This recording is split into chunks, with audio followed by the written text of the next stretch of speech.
रात के करीब 10 बज रहे थे। सड़कों पर सन्नाटा पसरा था। इसी सन्नाटे में लाल रंग का सलवार सूट और पीला दुपट्टा पहने एक जवान और खूबसूरत लड़की धीरे धीरे कदम बढ़ाते हुए सड़क के किनारे किनारे चल रही थी। वह कोई आम लड़की नहीं थी, वह थी आईपीएस ऑफिसर पूजा शर्मा। पूजा इस समय अपनी मां की दवा लेने के लिए एक डॉक्टर के घर जा रही थी। उसकी चाल में आत्मविश्वास था, लेकिन चेहरे पर मां की तबीयत की चिंता साफ झलक रही थी। सड़क के मोड़ पर पहुंचते ही पूजा की नजर सड़क के किनारे बैठे कुछ पुलिस वालों पर पड़ी। वहां 3 से 4 हवलदार और थाने का इंस्पेक्टर मल्होत्रा बैठे हुए थे। उनके सामने शराब की बोतलें खुली पड़ी थीं और मोबाइल पर तेज आवाज में गाने बज रहे थे। वे सब ऊंची आवाज में ठहाके मार रहे थे, गंदी फप्तियां कस रहे थे और पूरी तरह नशे में चूर थे। जैसे ही इंस्पेक्टर मल्होत्रा की नजर पूजा पर पड़ी, उसकी आंखें चमक उठीं। उसने बगल में बैठे एक हवलदार को ठोकर मारते हुए कहा, ओए देखो तो, इतनी रात को कौन सी हसीन परी चली आ रही है, चलो थोड़ा मजा लेते हैं। यह सुनकर बाकी हवलदार भी कुटिल हंसी हंसने लगे। उन्हें जरा भी अंदाजा नहीं था कि सामने खड़ी यह लड़की कोई आम राहगीर नहीं, बल्कि उनके ही जिले की आईपीएस ऑफिसर है। पूजा ने जब यह सब देखा तो वह कुछ क्षण के लिए ठिठक गई। उसने गहरी सांस ली और सीधे कदम बढ़ाते हुए उनकी ओर बढ़ी। तुम लोग पुलिस होकर यह सब कर रहे हो? खुलेआम सड़क पर बैठकर शराब पी रहे हो, गंदे गाने बजा रहे हो। सरकार ने शराबबंदी लागू की है और तुम खुद ही कानून तोड़ रहे हो। अगर तुम लोग ही ऐसी हरकतें करोगे तो जनता से क्या उम्मीद की जा सकती है? पूजा ने सख्त लहजे में कहा। पूजा के स्वर में ऐसी दृढ़ता थी कि बाकी हवलदार एक पल को खामोश हो गए, मगर मल्होत्रा पर इसका कोई असर नहीं हुआ। वह लड़खड़ाते हुए उठा और पूजा के सामने आकर खड़ा हो गया। उसकी आंखों में नशा और हवस दोनों साफ झलक रहे थे। अरे मैडम, आप कहां जा रही हो इतनी रात को? बड़ी खूबसूरत लग रही हो, जरा हम पर भी अपनी नजरें डालो ना, हम भी तो तुम्हारे दीवाने हो सकते हैं। मल्होत्रा ने बेहुदा हंसी के साथ कहा और पूजा का हाथ पकड़ने की कोशिश की। पूजा का गुस्सा उबल पड़ा। उसने अपना हाथ झटकते हुए कहा, देखिए इंस्पेक्टर, मैं आपको इज्जत देती हूं इसलिए चुप हूं, लेकिन आप लोग बहुत बड़ी गलती कर रहे हैं। मैं इस पूरे मामले की रिपोर्ट दर्ज करवाऊंगी। यह सुनकर मल्होत्रा ठहाका मारकर हंसा। रिपोर्ट? अरे पूरा थाना मेरा है, मैं ही इस थाने का मालिक हूं, और अगर मैं चाहूं तो तुम्हें अभी गिरफ्तार करवा सकता हूं। तुम क्या कर लोगी, समझी ना? इतना कहकर उसने जोर से पूजा का हाथ पकड़ लिया और पास खींचने लगा। ज्यादा जुबान चलाएगी तो अभी जुबान खींच लूंगा, मल्होत्रा गुर्राया। पूजा के पैरों तले जमीन खिसक गई। उसने सोचा भी नहीं था कि एक थाने का इंस्पेक्टर इतना गिर सकता है, मगर अगले ही पल उसने खुद को संभाला और दृढ़ स्वर में बोली, आप हद पार कर रहे हैं, सुधर जाइए वरना मैं आप सबको निलंबित करवा दूंगी। मुझे कमजोर मत समझिए, आप लोगों को पता नहीं कि मैं कौन हूं, इसलिए मुझे टक्कर मत दीजिए। मगर मल्होत्रा ने उसकी बातों पर जरा भी गौर नहीं किया। उल्टा उसने पूजा को और कसकर अपनी बाहों में खींच लिया। तुम हमें सस्पेंड करवा सकती हो? तुम अपने आप को समझ क्या रही हो? मल्होत्रा ने झर उगलते हुए कहा। बस, पूजा का धैर्य जवाब दे गया। उसने पूरे जोर से मल्होत्रा के गाल पर एक जोरदार थप्पड़ जड़ दिया। थप्पड़ इतना भारी था कि मल्होत्रा लड़खड़ा गया। गुस्से में तिलमिलाते हुए उसने पास पड़ी शराब की बोतल उठाई और पूरी ताकत से पूजा के हाथ पर दे मारी। बोतल के टुकड़े पूजा के हाथ में धंस गए। खून बहने लगा। दर्द के मारे उसकी सांसें तेज हो गईं। मगर मल्होत्रा वहीं नहीं रुका। उसने पूजा को धक्का देकर पास खड़ी मोटरसाइकिल के किनारे पटक दिया। पूजा दर्द से कराह उठी। उसके दिमाग में सिर्फ एक बात घूम रही थी, अगर मैंने अभी कदम पीछे खींचे तो ये दरिंदे और आगे बढ़ेंगे। वह जमीन पर गिरते हुए भी संभली। आंखों में गुस्से और इरादों की आग लिए उसने अपने फोन की तरफ हाथ बढ़ाया, मगर तभी मल्होत्रा ने उसका फोन झटक कर फेंक दिया। अब माहौल और खतरनाक हो चुका था। बाकी हवलदार भी खड़े हो गए और घेराव करने लगे। पूजा समझ गई कि अब यह मामला सिर्फ बहस का नहीं, जान की बाजी का हो सकता है। रात की उस घटना के बाद पूजा शर्मा का पूरा शरीर दर्द से कराह रहा था। हाथ से खून अब भी रुक रुक कर बह रहा था, लेकिन उसके मन में गुस्सा और आक्रोश किसी भी दर्द से ज्यादा तेज था। वह बमुश्किल खुद को संभालते हुए तेजी से वहां से भागी और सीधा अपने घर पहुंची। दरवाजा बंद करते ही वह बिस्तर पर बैठ गई। उसके कानों में अब भी मल्होत्रा की गंदी बातें गूंज रही थीं। उसकी आंखों में गुस्से के साथ साथ बेबसी भी थी। हमारे जिले के थाने में ऐसी हरकतें हो रही हैं और कोई आवाज तक नहीं उठाता।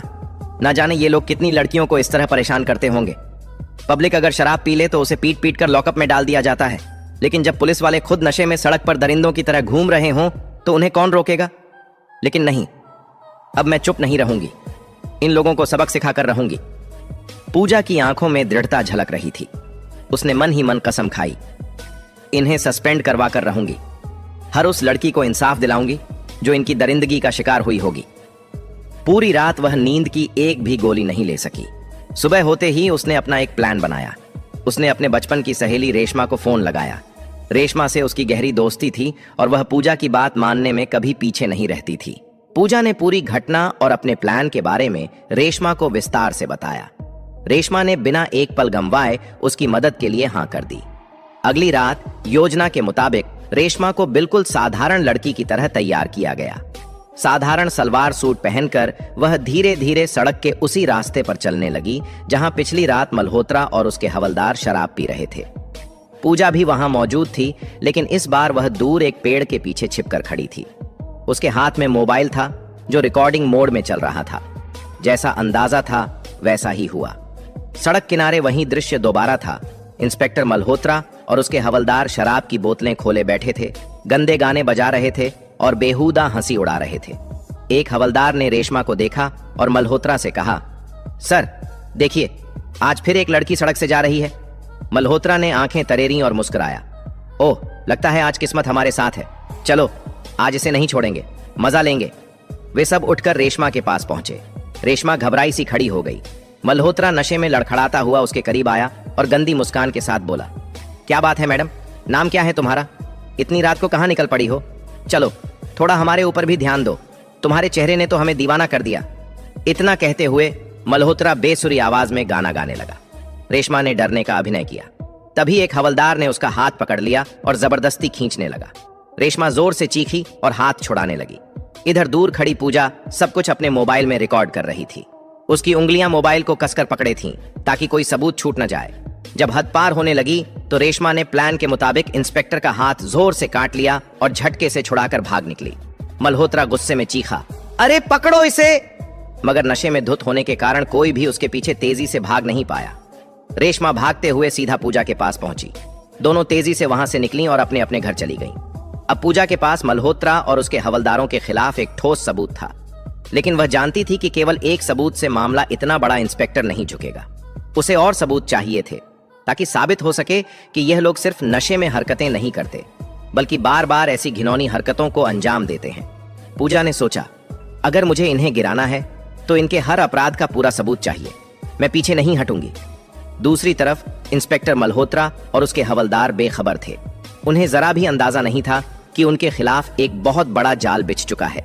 आने वाले दिनों में उनकी जिंदगी का सबसे बड़ा तूफान उन पर टूटने वाला था, और यह तूफान खुद उनकी ही करतूतों से पैदा हुआ था। रात का सन्नाटा फिर से लौट आया था। वही जगह, वही सड़क, वही हवाएं, लेकिन इस बार पूजा शर्मा का इरादा और भी मजबूत था। वह जान चुकी थी कि सिर्फ एक दो सबूत से इंस्पेक्टर मल्होत्रा जैसे दरिंदे को गिराना आसान नहीं होगा। उसे ऐसा सबूत चाहिए था जो न सिर्फ अदालत में काम आए बल्कि पूरी पब्लिक को हिला दे। तीसरी रात लाल रंग की हल्की साड़ी पहने, बालों को दुपट्टे से ढके हुए, हाथ में मोबाइल कसकर पकड़े पूजा शर्मा चुपचाप उसी सड़क की ओर बढ़ी। वह जगह अब उसके लिए डर का प्रतीक नहीं बल्कि मिशन का मैदान बन चुकी थी। दूर से ही उसने देखा, वही दृश्य था।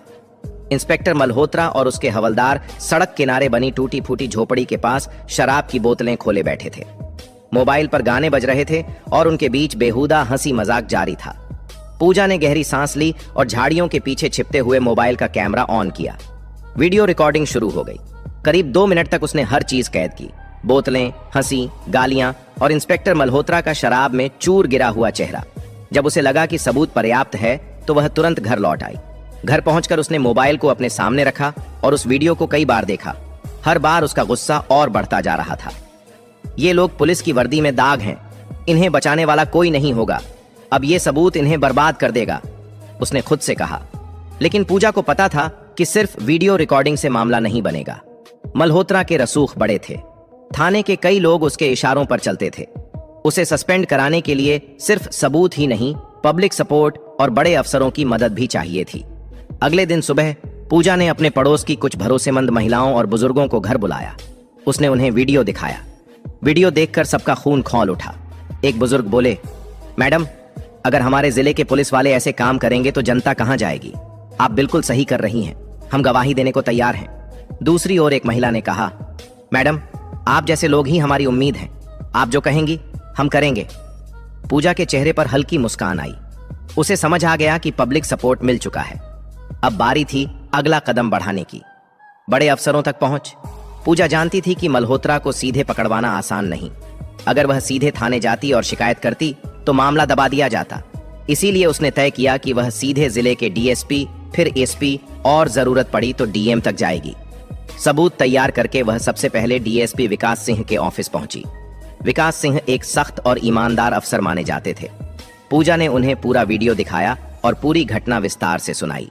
डीएसपी वीडियो देखकर हैरान रह गए। मैडम, ये मामला बहुत बड़ा है। मल्होत्रा का नाम कई बार सामने आया है, लेकिन आज तक कोई ठोस सबूत नहीं था। आपने कमाल कर दिया, उन्होंने गंभीर स्वर में कहा। सर, मैं चाहती हूं कि इस मामले को दबाया न जाए। मैं खुद गवाही दूंगी, पूजा ने दृढ़ स्वर में कहा। डीएसपी ने हामी भरी। आपको मेरी पूरी मदद मिलेगी, लेकिन हमें और सबूत चाहिए ताकि कोई लूप होल न बचे। यह सुनकर पूजा ने अपने अगले कदम के बारे में बताया। सर, मैं एक और रिकॉर्डिंग करूंगी, इस बार ऑडियो भी। साथ ही कुछ स्थानीय लोगों को साथ लेकर स्टिंग करूंगी ताकि कोर्ट में मामला टिक सके।